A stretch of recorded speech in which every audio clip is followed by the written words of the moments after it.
नमस्कार दोस्तों, मैं प्रियंका द्विवेदी स्वागत करती हूँ आप सभी का। हम सभी प्रैक्टिस सेट कर रहे हैं बिहार शिक्षक भर्ती, टीजीटी पीजीटी, सभी राज्यों के TGT PGT, UGC net JRF इत्यादि परीक्षाओं की तैयारी हम लोग कर रहे हैं, प्रैक्टिस सेट कर रहे हैं। और प्रैक्टिस सेट का जो क्रम है ये जो है हम लोग जो है कृष्ण भक्ति काव्य धारा पढ़ रहे हैं। रामाश्रय काव्य धारा जो है इसके पहले जो क्लास हुई थी उसमें कंप्लीट हो चुकी है। अब हम सभी कृष्ण भक्ति काव्य धारा के प्रश्नों को देखने चल रहे हैं। इसका पहला प्रश्न है, सूरदास के विषय में कौन सा कथन गलत है? ऑप्शन ए है हमारा, सूरदास को सभी विद्वान जन्मांध मानते हैं। ऑप्शन बी है, सूरदास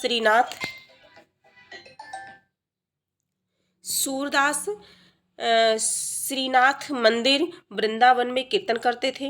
ऑप्शन सी है, सूरदास वल्लभाचार्य के शिष्य थे। ऑप्शन डी है, प्रभु हो सब पातिन को राजा, पतितन को राजा, पर निंदा मुख पूरी रहो जग, यह निशान नित बाजा। पंक्तियां सूरदास द्वारा लिखित हैं। तो इसमें हम सभी को गलत कथन को बताना है कि गलत कथन कौन सा है। तो और ये जो प्रश्न है ये प्रश्न जो है 2018 में पूछा गया है। 2018 में जो LT ग्रेड परीक्षा हुई थी उसमें ये प्रश्न आया हुआ है। तो इसका जो पहला है, सूरदास को सभी विद्वान जन्मांध मानते हैं, ये पूर्णतः सत्य नहीं है, बल्कि सभी विद्वान, कुछ विद्वान ऐसे हैं जो जन्मांध नहीं मानते हैं। तो राइट आंसर हमारा ए हो जाएगा, क्योंकि गलत कथन पूछा है। सूरदास श्रीनाथ मंदिर वृंदावन में कीर्तन करते थे, ये भी सही है। सूरदास वल्लभाचार्य के शिष्य थे, ये भी सही है। प्रभु हो सब पातिन को राजा, पर निंदा मुख पूरी रहो जग, यह निशान नित बाजा। ये पंक्तियां किसकी हैं? सूरदास की हैं। श्याम सुंदर दास ने लिखा है कि सूर सागर, इसके ये हम देख लेते हैं। भाव प्रकाश हरिराय कृत निज वार्ता, गोकुलनाथ कृत के आधार पर सूरदास अंधे माने गए हैं, किंतु राधा कृष्ण के रूप सौंदर्य का सजीव चित्रण, नाना रंगों का वर्णन, सूर्य पर्यवेक्षणशीलता आदि गुणों के कारण अधिकतर विद्वान जो है सूरदास को जन्मांध स्वीकार नहीं करते हैं। श्याम सुंदर दास ने लिखा है, सूर वास्तव में जन्मांध नहीं थे। किसने लिखा है? श्याम सुंदर दास ने। महत्वपूर्ण है, क्योंकि श्रृंगार तथा रंग रूपादि का जो वर्णन उन्होंने किया है वैसा जन्मांध नहीं कर सकता है। ठीक। हजारी प्रसाद द्विवेदी ने लिखा है, सूरदास के कुछ पदों में यह ध्वनि अवश्य निकलती है कि सूरदास अपने को जन्म का अंधा और कर्म का अभागी कहते हैं, पर सब समय इनके अक्षरार्थ को ही प्रधान नहीं मानना चाहिए। यह अन्य कथन क्या है? सही है। तो सभी विद्वानों ने नहीं माना है, सभी विद्वानों ने जन्मांध नहीं माना है। ठीक है। सूरदास किस काल के कवि थे? तो सूरदास जो है रीतिकाल, भक्तिकाल, सी ऑप्शन है आधुनिक काल, ऑप्शन डी है उपयुक्त में से कोई नहीं। तो सूरदास जो है भक्तिकाल के कवि हैं, इसमें कोई डाउट नहीं है। भक्तिकाल के भक्ति काव्य धारा के अंतर्गत आने वाले प्रमुख कवियों में सूरदास हैं, और कौन कौन से हैं इन्हें भी देख लेते हैं। नंददास हैं, कृष्णदास हैं, परमानंद दास, कुंभन दास, चतुर्भुज दास, मीराबाई, रसखान, ध्रुवदास, चैतन्य महाप्रभु, इतने लोग आते हैं। सूरदास कौन सी धारा के प्रतिनिधि कवि हैं? ऑप्शन ए है कृष्ण काव्य धारा, ऑप्शन बी है राम काव्य धारा, ऑप्शन सी है संत काव्य धारा, ऑप्शन डी है सूफी काव्य धारा। तो सूरदास कौन सी काव्य धारा के प्रतिनिधि कवि हैं? तो कृष्ण काव्य धारा के। राइट आंसर हमारा क्या हो जाएगा? ए हो जाएगा। ठीक। सूफी काव्य धारा के जयश्री राम काव्य धारा के, तुलसीदास संत काव्य धारा के, कबीरदास। अगला देखते हैं प्रश्न संख्या 4। चौथा प्रश्न देखते हैं हम सभी। सूरदास ने किस कृति को नहीं लिखा? सूरसारावली, साहित्य लहरी, सूरसागर, दोहावली। तो किस कृति को नहीं लिखा है? नहीं पूछा गया है। तो सूरसारावली, साहित्य लहरी, सूरसागर ये सभी सूरदास की रचनाएं हैं। दोहावली गोस्वामी तुलसीदास की रचना है। दोहावली, कवितावली, गीतावली, बरबै रामायण, रामलला नैचू, है ना, वैराग्य संदीपनी, ये सारी रचनाएं किसकी हैं? तुलसीदास जी की हैं। दोहावली नहीं लिखा है, बल्कि यह रचना तुलसीदास की है। डॉक्टर दीनदयाल गुप्त ने सूरदास द्वारा रचित 25 पुस्तकों की सूचना दी है। कितने? 25, जिसमें सूरसागर, सूरसावली, साहित्य लहरी, सूर 25, सूर रामायण, सूर साठी और राधा रसिकेली आती हैं। इनमें से सूरदास की कृति कौन सी है?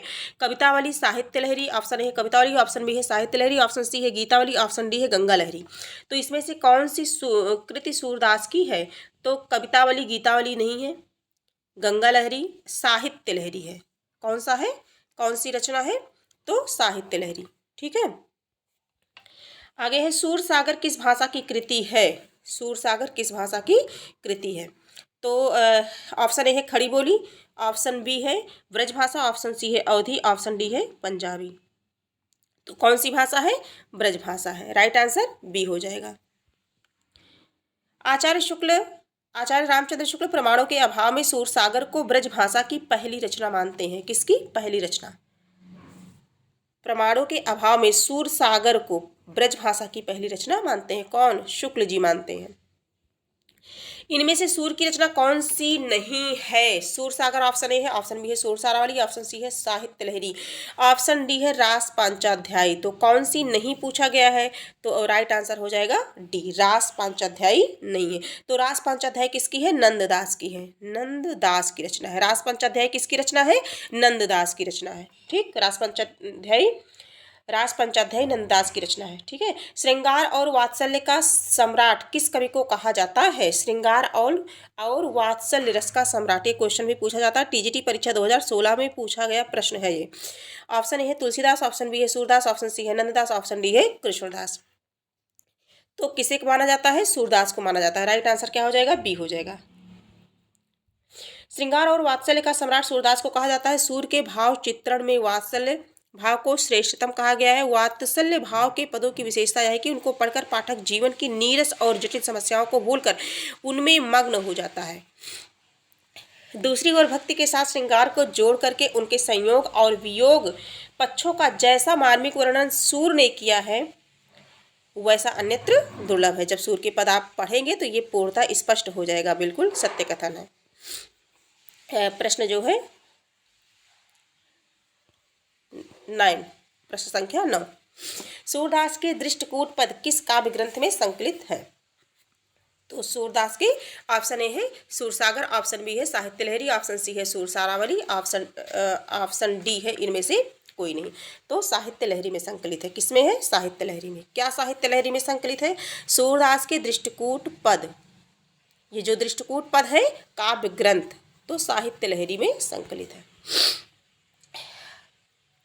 इसमें अर्थ गोपन शैली में राधा कृष्ण की लीलाओं का वर्णन है, साथ ही अलंकार निरूपण की दृष्टि से भी इस ग्रंथ का महत्व है। सूरसागर की रचना भागवत पद्धति पर 12 स्कंधों में हुई है। सूरदास की रचना जो है, सूरसागर की रचना भागवत की पद्धति पर 12 स्कंधों में हुई है। 12 स्कंधों में हुई है। अगला प्रश्न है सूरदास किस रस का कोना कोना झाँक आए हैं? ऑप्शन ए है शांत, ऑप्शन बी है करुण, ऑप्शन सी है मैत्री, ऑप्शन डी है वात्सल्य।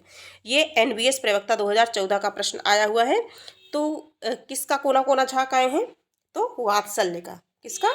वात्सल्य का, है ना। तो राइट आंसर हमारा क्या हो जाएगा? डी हो जाएगा। वात्सल्य भाव अत्यंत कोमल और शाश्वत भाव है, जबकि जब तक सृष्टि रहेगी इस भाव की वर्तमानता भी रहेगी। सूरदास के लिए आचार्य रामचंद्र शुक्ल ने कहा था कि वे वात्सल्य रस का कोना कोना झाँकाए हैं, और ये कथन किसका है?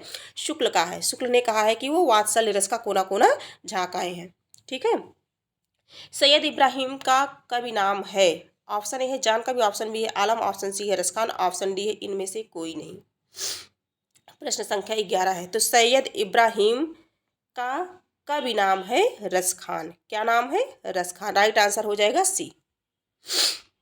रसखान का वास्तविक नाम सैयद इब्राहिम था। इनकी प्रमुख रचनाएं हैं सुजान, रसखान, प्रेम वाटिका इत्यादि। रसखान का वृतांत 252 वैष्णवन की वार्ता से मिलता है, और उससे ज्ञात होता है कि लौकिक प्रेम से कृष्ण प्रेम की ओर उन्मुख हुए हैं। लौकिक प्रेम से, है ना, कृष्ण प्रेम की ओर उन्मुख हुए हैं। इनकी प्रसिद्धीकृत प्रेम वाटिका की रचना 1614 ईस्वी में हुई।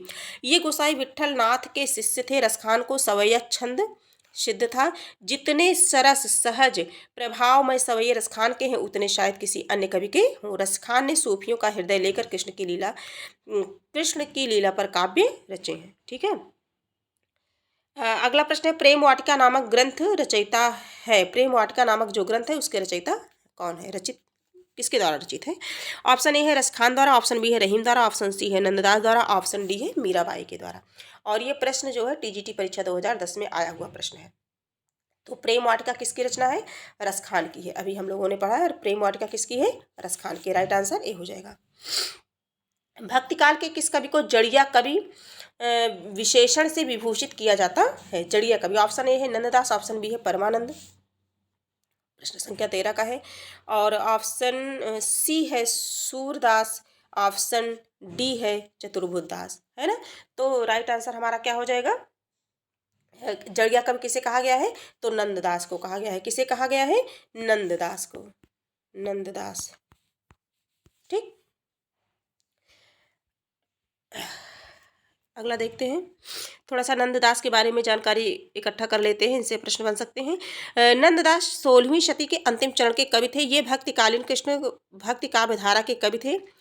ये हिंदी के अष्टछाप के प्रमुख कवियों में सूरदास के बाद सबसे अधिक प्रसिद्ध हैं। कौन? नंददास। सूरदास के बाद सबसे अधिक प्रसिद्ध हैं। इनके काव्य के विषय में यह उक्ति है कि कवि गढ़िया नंददास जड़िया। ये पंक्ति याद किए रहेंगे, कभी नहीं भूलेंगे। कवि गढ़िया नंददास जड़िया। इससे प्रकट होता है कि इनके काव्य का कला पक्ष महत्वपूर्ण है। इनकी रचना बड़ी सरस और मधुर है।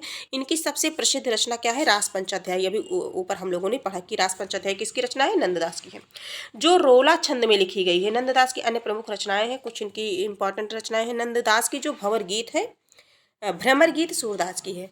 भ्रमर गीत ये सूरदास की है, लेकिन जो भंवर गीत है, भंवर गीत, ये नंददास की है। ये दोनों में थोड़ा सा कन्फ्यूजन हो जाता है, नंददास की है। सुदामा चरित भी नंददास की है। रास पंचाध्याय जो बहुत ही इंपॉर्टेंट है, नंददास की रचना है। दशम स्कंद, रुक्मणी मंगल, सिद्धांत पंचाध्याय, रूप मंजरी, मान मंजरी, रस मंजरी, विरह मंजरी, दान लीला, मान लीला, सुदामा चरित, भंवर गीत इत्यादि इनकी रचनाएं हैं। ठीक है। कुछ महत्वपूर्ण तथ्य हैं। अनेकार्थ मंजरी एक प्रकार का पर्यायकोश ग्रंथ है। मान मंजरी में भी अमरकोश के आधार पर शब्दों के पर्यायवाची ही लिखे गए हैं। रूप मंजरी नंददास का लघु आख्यान काव्य है। भंवर गीत का मूल उद्देश्य निर्गुण निराकार ब्रह्म की उपासना का खंडन करते हुए सगुण साकार कृष्ण की भक्ति की स्थापना करना है। आगे देखते हैं। सिद्धांत पंचाध्याय कृष्ण की लीला से संबंधित रचना है। नंददास का भंवर गीत है ना, भ्रमर गीत सूरदास का है। भंवर गीत सूर के भ्रमर गीत के समरूप ही माना गया है, सूरदास के भ्रमर गीत के समरूप ही, परंतु दोनों में बड़ा अंतर है कि जहाँ भ्रमर गीत में उद्धव नंद यशोदा और साथ ही गोपियों के कृष्ण विरह जनित संताप को शांत करने जाते हैं, वहीं नंददास के भंवर गीत में उद्धव के आने का प्रयोजन केवल गोपियों को समझाना है, केवल गोपियों को समझाना है, यही अंतर है। ठीक है, अगला देखते हैं। नंददास किस काव्यधारा से संबंधित है? नंददास है ना, नंददास जो है, ऑप्शन ए है संत काव्यधारा, ऑप्शन बी है सूफी काव्यधारा, ऑप्शन सी है कृष्ण काव्यधारा, ऑप्शन डी है राम भक्ति काव्यधारा। तो सूफी काव्यधारा, राम भक्ति काव्यधारा ये सभी गलत हैं, है ना, ये सभी गलत हैं। ये राइट आंसर हमारा सी हो जाएगा। नंददास जो है कृष्ण भक्ति धारा के, कृष्ण भक्ति काव्यधारा के कवि हैं।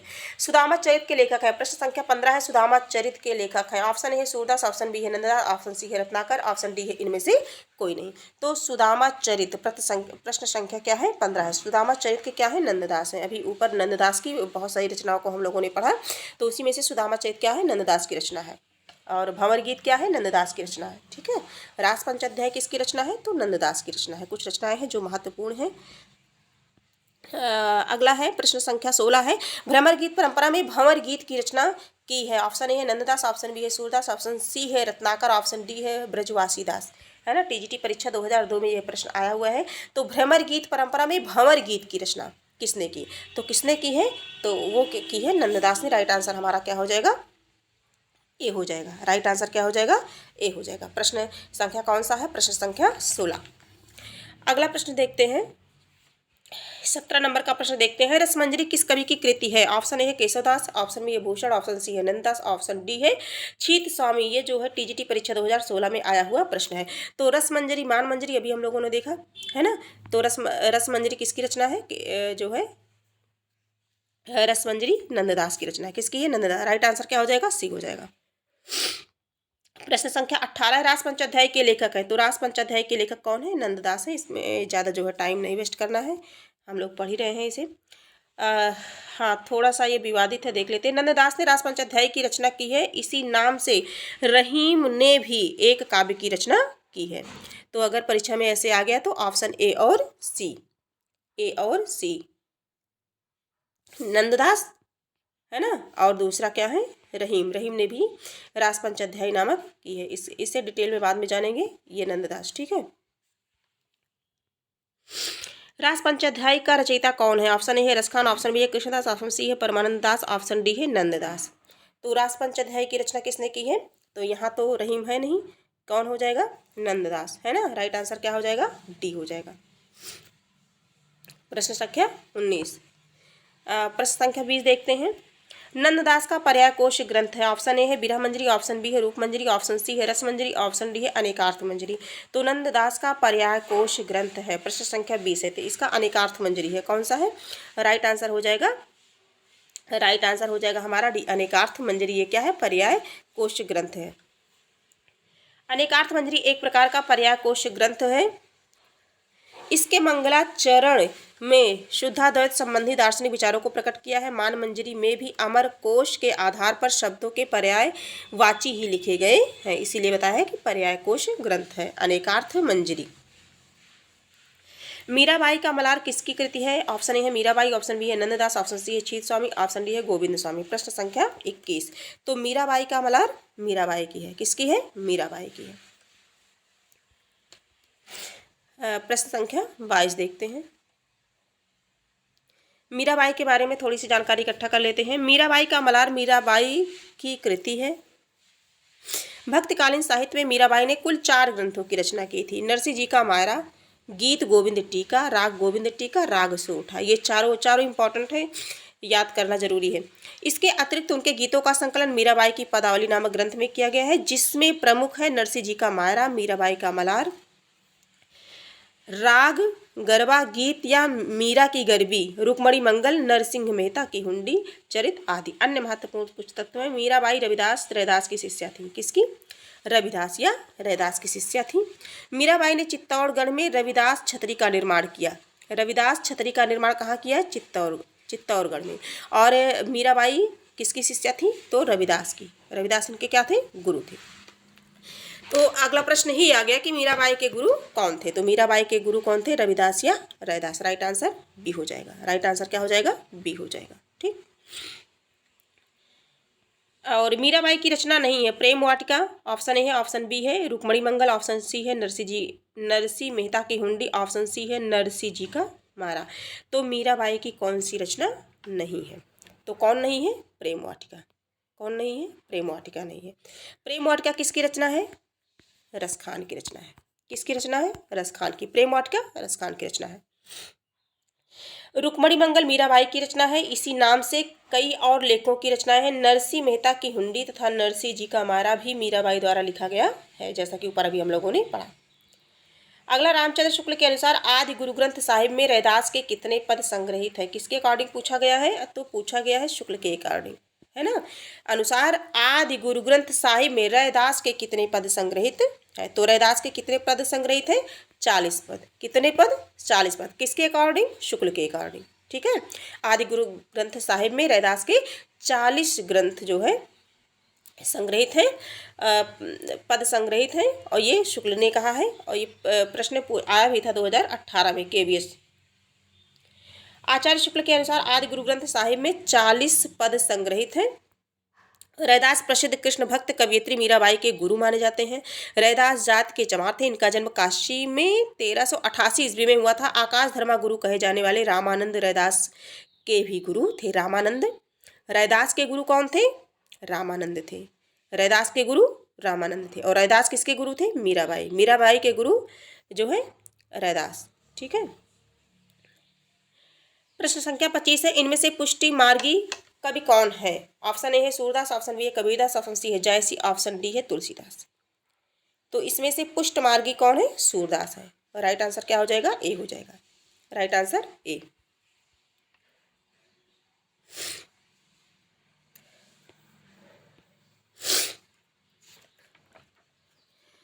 वल्लभाचार्य के बारे में थोड़ी सी जानकारी कर लेते हैं। वल्लभाचार्य ने ब्रज मंडल में जिस कृष्ण भक्ति को प्रतिष्ठित किया उसका दार्शनिक आधार शुद्धाद्वैत दर्शन है। क्या है? शुद्धाद्वैत दर्शन। शुद्धाद्वैतवाद किसका है? वल्लभाचार्य का है।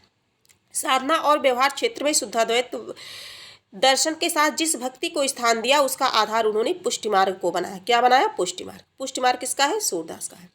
भगवान के अनुग्रह या कृपा का नाम ही पोषण है। भगवान के अनुग्रह या कृपा का नाम ही पोषण है। यही क्या है? पुष्टि है। यही पुष्टि है और इसी पुष्टि पर पुष्ट मार्ग की भक्ति पद्धति अवलंबित है। वल्लभाचार्य के अनुसार पुष्टि मार्ग ही सर्वश्रेष्ठ मार्ग है। किसके अनुसार? वल्लभाचार्य के अनुसार। उन्होंने भक्तों के 4 भेद किए हैं। भक्तों के कितने भेद किए हैं? 4 भेद किए हैं। प्रवाही पुष्टि भक्त, मर्यादा पुष्टि भक्त, पुष्टि पुष्ट भक्त तथा शुद्धा पुष्टि भक्त। जो भगवान के अनुग्रह पर निर्भर होकर भी मर्यादा अनुसार कर्म करते हैं वे मर्यादा पुष्टि तथा जो केवल अनुग्रह कृपा का अवलंबन लेते हैं वे शुद्ध पुष्टि कहलाते हैं। वल्लभाचार्य ने जिस पुष्ट मार्गीय भक्ति संप्रदाय की स्थापना की उनका जिन हिंदी भक्त कवियों द्वारा पालन किया गया उन्हें अष्टछाप के कवि कहा जाता है। इन अष्टछाप कवियों में सूरदास भी शामिल थे। वे पुष्ट मार्गी कवि है। कुछ महत्वपूर्ण तथ्य हैं। वल्लभाचार्य द्वारा रचित ग्रंथ का नाम अणुभाष्य है। अगर पूछ लिया जाए अणुभाष्य किसकी रचना है तो किसकी है? वल्लभाचार्य की है। अणुभाष्य किसकी रचना है? वल्लभाचार्य की है। इनके अन्य ग्रंथ भागवत की सुबोधनी टीका, भागवत तत्वदीप निबंध, पूर्व मीमांसा भाष्य, गायत्री भाष्य, विद्वन मंडल, पत्रावलंबन, पुरुषोत्तम सहस्त्रनाम आदि इनकी रचनाएं हैं। अणुभाष्य बहुत इंपॉर्टेंट है। किसका है? वल्लभाचार्य का है। भागवत पुराण के अनुसार भगवान का अनुग्रह ही पोषण या पुष्टि है। आचार्य वल्लभ ने इसी भाव के आधार पर अपना पुष्टि मार्ग चलाया। इसका मूल सूत्र उपनिषदों में पाया जाता है। कठोपनिषद में कहा गया है कि परमात्मा जिस पर अनुग्रह करता है उसी को अपना साक्षात्कार कराता है। किसमें कहा गया है? कठोपनिषद में कहा गया है। अगला प्रश्न है प्रश्न संख्या 26 है। पुष्टि मार्ग का प्रवर्तन किसने किया था? पुष्टि मार्ग का प्रवर्तन किसने किया था? ऑप्शन ए है सूरदास, ऑप्शन बी है वल्लभाचार्य, ऑप्शन सी है माधवाचार्य, ऑप्शन डी है रामानुजाचार्य। तो पुष्टि मार्ग का किसने किया था? वल्लभाचार्य ने। किसने किया था? वल्लभाचार्य ने किया था। राइट आंसर हमारा बी हो जाएगा। पुष्टि मार्ग का प्रवर्तन वल्लभाचार्य ने किया था। पुष्टि मार्ग भक्ति मार्ग में पुष्टि भगवत अनुग्रह या कृपा को कहते हैं। क्या कहते हैं? भगवत अनुग्रह या कृपा को कहते हैं। इस मार्ग के अनुसार भक्ति के 3 प्रकार बताए गए हैं। कितने? 3। मर्यादा भक्ति, प्रवाह भक्ति, पुष्टि या शुद्ध भक्ति। सूरदास वल्लभाचार्य के शिष्य थे। ये अष्टछाप के प्रमुख कवियों में से एक थे। वल्लभाचार्य का पुष्टि मार्ग शुद्धाद्वैतवाद दर्शन पर आधारित है। वल्लभाचार्य का पुष्टि मार्ग किस पर आधारित है? शुद्धाद्वैतवाद दर्शन। पूछा जाता है शुद्धाद्वैतवाद दर्शन के प्रवर्तक कौन है? तो कौन है? वल्लभाचार्य है। वल्लभाचार्य के गुरु कौन थे? विष्णु स्वामी थे। वल्लभाचार्य की प्रमुख रचनाएं पूर्व मीमांसा भाष्य, ब्रह्मसूत्र भाष्य, अणुभाष्य, ठीक है, तत्वदीप निबंध, श्रीमद् भागवत की टीका। प्रश्न संख्या 27 है। वल्लभाचार्य ने जिस कृष्ण भक्ति को प्रतिष्ठित किया उसका दार्शनिक आधार है। ऑप्शन ए है अद्वैत दर्शन, ऑप्शन बी है द्वैत दर्शन, ऑप्शन सी है शुद्धाद्वैत दर्शन, ऑप्शन डी है द्वैताद्वैत। तो हमारा राइट आंसर क्या हो जाएगा? सी हो जाएगा। अभी ऊपर हम लोगों ने पढ़ा शुद्धाद्वैत दर्शन। ठीक। प्रश्न संख्या 28 है। तत्वदीप निबंध किसकी रचना है? Option A Vallabhacharya, option B है निम्बार्काचार्य, ऑप्शन सी है नाभादास, ऑप्शन डी है नंददास। तो तत्वदीप निबंध किसकी रचना है? तत्वदीप निबंध ये किसकी है? वल्लभाचार्य की। राइट आंसर ए हो जाएगा। तत्वदीप निबंध वल्लभाचार्य की है। अणुभाष्य किसका है? वल्लभाचार्य का है। निम्नलिखित में से किसने पुष्टि मार्ग की स्थापना की? ऑप्शन ए है चैतन्य महाप्रभु, ऑप्शन बी है वल्लभाचार्य, ऑप्शन सी है विट्ठलनाथ, ऑप्शन डी है सूरदास। है ना। ये टीजीटी परीक्षा 2010 में पूछा गया प्रश्न है और 2010 में, है ना, आया हुआ प्रश्न है। और इसका जो है वल्लभाचार्य ने की। पुष्टि मार्ग की स्थापना किसने की? वल्लभाचार्य ने। तो इसका राइट आंसर क्या हो जाएगा? बी हो जाएगा। राइट आंसर बी हो जाएगा। प्रश्न संख्या 30 है। वल्लभाचार्य द्वारा रचित ग्रंथ का नाम है। ऑप्शन ए है सिद्धांत संग्रह, ऑप्शन बी अध्यात्म रामायण, ऑप्शन सी है महाभाष्य, ऑप्शन डी है अणुभाष्य। है ना। ये 2013 में टीजीटी परीक्षा 2013 में पूछा गया था। तो वल्लभाचार्य द्वारा रचित ग्रंथ का क्या नाम है? अणुभाष्य है। क्या है? अणुभाष्य है। ठीक है। राइट आंसर डी हो जाएगा। इस प्रकार से हम लोगों ने जो है कृष्ण भक्ति धारा के 30 प्रश्नों को देखा। कृष्ण भक्ति धारा के 30 प्रश्नों को देखा और उनसे संबंधित जो भी जानकारियाँ थी उसको हम लोगों ने इकट्ठा किया, उस पर चर्चा की और इस प्रकार से ये प्रैक्टिस सेट हम लोग प्रतिदिन करते हैं। आज की क्लास में 30 प्रश्न हैं और ये क्लास यहीं जो है समाप्त होती है। अगली क्लास फिर अगले दिन होगी।